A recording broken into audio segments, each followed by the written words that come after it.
Welcome to my channel. I hope you all are doing well. आज इस video में हम बात करेंगे आईआईटी रोपर की।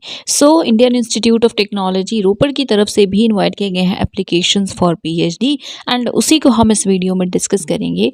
उसके लिए सबसे पहले आपको इनके ऑफिशियल वेबसाइट पे विजिट करना होगा जो कि है iitrpr.ac.in। आपको लिंक्स जो भी रिक्वायर्ड है वो डिस्क्रिप्शन में मिल जाएंगे। जब आप इस पर्टिकुलर वेबसाइट पे विजिट करेंगे तो स्क्रॉल करने के बाद आपको यहाँ एडमिशन्स का ऑप्शन दिख रहा है, इस पे क्लिक करके आप विजिट कर सकते हैं एडमिशन्स पेज पे, राइट। यहाँ पे आपको सभी कोर्सेज के लिंक्स एक्चुअली मिल जाएंगे, राइट। पीएचडी एडमिशन्स पे अगेन क्लिक करना है, देन यहाँ पे आपको मिलेगी नोटिफिकेशन एंड बाकी इन्फॉर्मेशंस। सबसे पहले आप फ्लायर देख सकते हैं। PhD admission at IIT Roper. Last date is 3rd of October 2022, right? External and part-time applicants किसी भी डिसिप्लिन में वो through out the year apply कर सकते हैं, ठीक है। ऐसा नहीं है कि आप अभी करें, but obviously if you want to apply then आप करिए, बट एक बात बोली गई है कि थ्रू आउट द ईयर आप अप्लाई कर सकते हैं, राइट। यहाँ पे रेगुलर PhD के लिए फॉर्म्स आए हुए हैं, अगर आप इंटरेस्टेड हो तो। रेगुलर PhD, राइट, आप वहाँ पे प्रॉपर रेजिडेंशियल पीएचडी करेंगे, राइट। पूरे जो 3 इयर्स होते हैं कम्प्लीटली आप रहेंगे कैंपस में। नेक्स्ट है डायरेक्ट पीएचडी। अगर आपने अभी बी या बीटेक डिग्री ली है एंड डायरेक्टली चाहते हैं पीएचडी करना तो यस आप कर सकते हैं।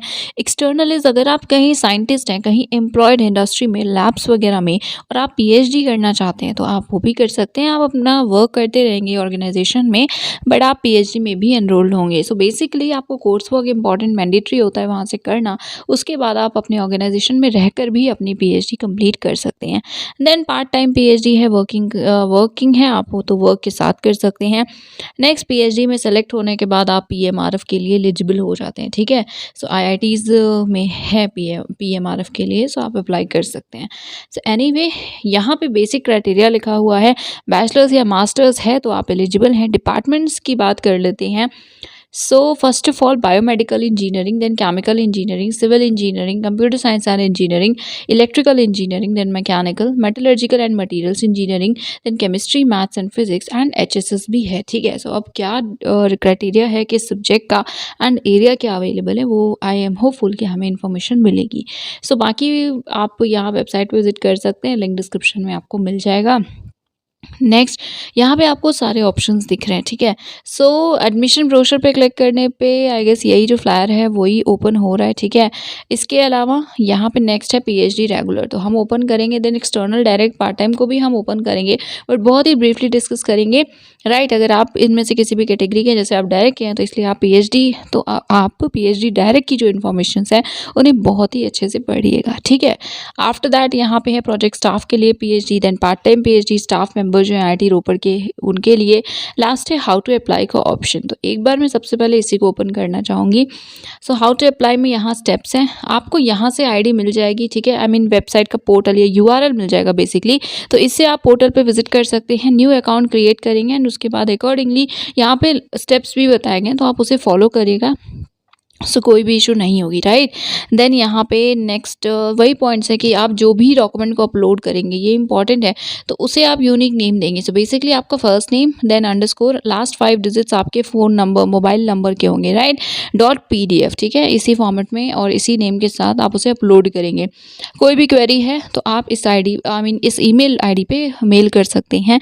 एप्लीकेशन फ़ी है जनरल ओबीसी के लिए ₹200, वीमेन चाहे आप जनरल हो या ना हो, ठीक है। सभी विमेंस के लिए 100 है एंड उसके साथ SC ST PWD कैटेगरी के सभी कैंडिडेट्स के लिए 100 है, ओके। ये पीएचडी के लिए है। SBI कलेक्ट के थ्रू पे करना है, यहाँ पे आपको स्टेप्स दिख रहे हैं, आप इन्हें फॉलो करके पेमेंट कर सकते हैं, राइट। ये थी ओवरऑल इन्फॉर्मेशन एप्लीकेशन से रिलेटेड। फॉर्मेट्स वगैरह भी दिए हैं, कैटेगरीज भी आप देख सकते हैं। अब हम ओपन करते हैं पीएचडी रेगुलर के इस ऑप्शन को। यहाँ पे सबसे पहली इन्फॉर्मेशन है कि आप चाहें तो मल्टीपल डिपार्टमेंट्स के लिए अप्लाई कर सकते हैं। नाउ देखिए यहाँ पे डिपार्टमेंट वाइज एरियाज भी गिवन है एंड एलिजिबिलिटी क्राइटेरिया भी है। तो बेसिक क्राइटेरिया में मास्टर्स ही है 60% मार्क्स के साथ, बट आपका जो भी डिपार्टमेंट है प्लीज़ आई रिक्वेस्ट यू कि एक बार उसकी एलिजिबिलिटी क्राइटेरिया क्या है, क्या कंडीशन रिक्वायर है, वो आप देख लीजिएगा ज़रूर से। नेक्स्ट रिसर्च एरियाज, हम सेपरेटली डिस्कस नहीं कर रहे हैं, आपका जो सब्जेक्ट है उसमें क्या क्या एरियाज अवेलेबल है उसको देख लीजिएगा। जैसे first of all biomedical engineering है, मास्टर्स डिग्री है इंजीनियरिंग में, ME या MTech है, या MD है मेडिसिन में क्योंकि बायोमेडिकल है, या M Pharm किया है, MVSC किया है, या MDS है, 60% मार्क्स के साथ तो आप एलिजिबल होंगे। या नेक्स्ट अगर एमएससी या एमएस किया है 60% मार्क्स के साथ तो आप एलिजिबल हैं, बट आपके लिए रिक्वायर्ड है कि आपके पास वैलिड गेट होना चाहिए, ठीक है। सो मास्टर्स डिग्री साइंसेज में है, एमएससी किया है, इंजीनियरिंग में अप्लाई कर रहे हैं, उस केस में वैलिड गेट स्कोर आपके पास चाहिए हो, या फिर आप इनमें से और भी जैसे इंस्पायर फेलो हो या यूजीसी सीएसआई नेट वगैरह क्वालिफाई किया हो, तो इनमें से कोई भी इक्विवेलेंट क्वालिफिकेशंस आपके पास होनी चाहिए। नेक्स्ट डायरेक्ट पीएचडी भी अवेलेबल है। सो बैचलर्स डिग्री है, बीटेक है या बी फार्म है, 65% मार्क्स के साथ एंड वैलिड गेट स्कोर है, ठीक है, तो आप एलिजिबल हैं। या फिर अगर आईआईटी से आपने बैचलर्स डिग्री ली है, 8 सीजीपीए है आपका या सीपीआई है एंड बिना गेट के भी, तो आप अप्लाई कर पाएंगे। नेक्स्ट है बीबीएस, बीबीएससी है, बीडीएस किया हुआ है 65% मार्क्स के साथ, तो आप भी एलिजिबल हैं अप्लाई करने के लिए, ठीक है। सो अगर आप बायोमेड के लिए अप्लाई कर रहे हैं तो यहाँ पे है ऑप्शन, इसी के थ्रू करिएगा, right. Next is chemical engineering. So areas आप देख सकते हैं, यहाँ पे भी सेम ही है। अगर मास्टर्स डिग्री केमिकल इंजीनियरिंग या अलाइड ब्रांच में है केमिकल इंजीनियरिंग के 60% मार्क्स के साथ, तो आप एलिजिबल हैं, आपके लिए गेट मैंडेटरी नहीं है।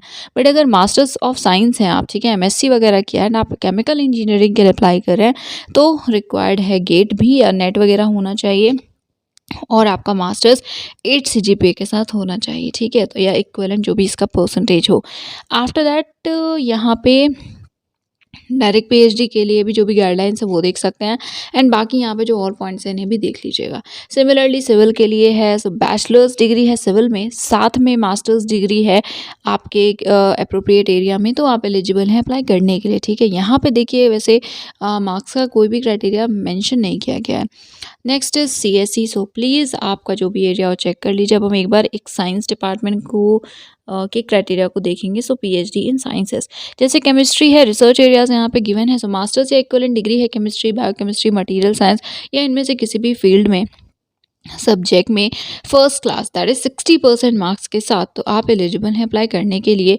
बट साथ में आप इनमें से कोई एक रिक्वायरमेंट को फुलफिल करते हो, तो वैलिड गेट हो या नेट हो या इंस्पायर फेलो हो आप, या कोई और फेलोशिप होनी चाहिए। बट येस, अगर एमटेक किया है आपने 60% मार्क्स के साथ एंड आप साइंसेज के किसी डिसिप्लिन में अप्लाई करना चाहते हैं, तो आप एग्जेम्प्टेड है, बिना गेट के भी you can apply, right. Next maths है, सो इसमें भी सेम है। अगर बेसिकली द थिंग इज, अगर एमएससी किया हुआ है किसी भी सब्जेक्ट से, आप किसी के लिए भी अप्लाई कर रहे हैं, तो गेट या नेट होना ही चाहिए, ओके। बट येस एमटेक है तो आपके लिए गेट में एग्जाम्पशन है। Next is physics and after that HSS. So areas में इकोनॉमिक्स के एरियाज हैं, ठीक है, इकोनॉमिक्स है, सब्जेक्ट्स में इंग्लिश है, मैनेजमेंट है, साइकोलॉजी है, ये आपके सब्जेक्ट्स हैं। जिसमें भी स्टार मार्क लगा हुआ है, एक स्टार मार्क जैसे इकोनॉमिक्स में लगा हुआ है, राइट। सो इसका मतलब है कि आप रेगुलर पीएचडी के लिए ही अप्लाई करेंगे, बाकी कैटेगरीज नहीं है। नेक्स्ट जिसमें डबल एस्ट्रिक्स हैं, सो उसके लिए है कि सिर्फ जो जेआरएफ कैंडिडेट्स हैं जिनके पास जेआरएफ है, या अगर कोई और किसी भी और सोर्स से फेलोशिप है, तभी आप अप्लाई कर पाएंगे। तो साइकोलॉजी के लिए भी वही है एंड इस एरिया इंग्लिश के इस एरिया के लिए भी वही है, ओके। जो जनरल क्राइटेरिया है वो मास्टर्स डिग्री है, ठीक है, 55% मार्क्स के साथ। तो ह्यूमैनिटीज़ के लिए 55 होता है, तो मास्टर्स डिग्री 55 के साथ है। या फिर अगर आप बैचलर्स इक्विवेलेंट डिग्री है एनआईटीज़ आईआईटीज़ वगैरह से 55% मार्क्स के साथ, तो भी आप एलिजिबल हैं अप्लाई करने के लिए। बट हाँ, गेट या इंस्पायर फेलोशिप आपके पास होनी चाहिए, या बैचलर्स इंजीनियरिंग टेक से आईआईटी से एंड 8 सीपीआई मिला हुआ है, तो आप बिना गेट के भी अप्लाई कर सकते हैं, ठीक है। आफ्टर दैट यहाँ पे और भी कुछ पॉइंट्स हैं। सो वही लिखा है कि साइकोलॉजी के लिए जेआरएफ कैंडिडेट्स या फेलोशिप अवॉर्डीज ही अप्लाई कर सकते हैं। So yes, that is it. ये इन्फॉर्मेशंस थी जो आपने देखी, जो यहाँ पे लिखा है वो मैंने आपको बता दिया है। कोई भी इशू है, कोई भी अगर आपको क्वेरी है, तो प्लीज़ इन्हें कांटेक्ट कर लीजिएगा। अभी टाइम है, सफिशिएंट टाइम है, 3 अक्टूबर लास्ट डेट है। सो जितने क्वेरीज़ हैं उन्हें सॉर्ट आउट करने के बाद ही अप्लाई करिएगा।